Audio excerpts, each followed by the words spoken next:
যদি আবার দেখা হয় তোমার আমার, ভুলে যেও সব অভিমান ছিল যত ঋণ। বাংলাদেশি তরুণ সঙ্গীত শিল্পী অ্যাঞ্জেল নূরের গায়কিতে মুগ্ধ ভারতের জনপ্রিয় গায়ক অরিজিৎ সিং। অ্যাঞ্জেলের গান যদি আবার এর প্রশংসা করেছেন তিনি। নিজের ব্যক্তিগত এক্স হ্যান্ডেলে শেয়ার করে অরিজিৎ লিখেছেন, কি দারুণ গান। এ প্রসঙ্গে নিজের ফেসবুকে অ্যাঞ্জেল লিখেছেন, অরিজিৎ সিং আমার গান শেয়ার করেছেন নিজের এক্স হ্যান্ডেলে, আমি এখন হয়তো কেঁদে ফেলব।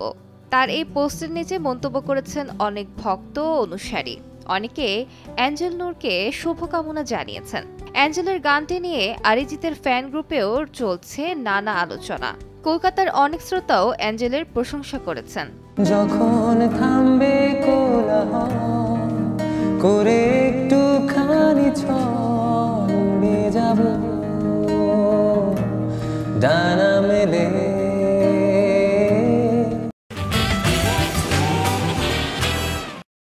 সামাজিক যোগাযোগ মাধ্যমে কাভার গান নিয়ে আলোচনায় আসেন অ্যাঞ্জেল নূর। পরে প্রকাশ করেন তার নিজের গান। যদি আবার গানটি অ্যাঞ্জেল নূরেরই লেখা ও সুর করা। 2024 সালে অ্যাঞ্জেল নূরের নিজের চ্যানেল থেকে ইউটিউবে প্রকাশ পেয়েছে গানটি। আলিশা ইসলাম, সময় সংবাদ।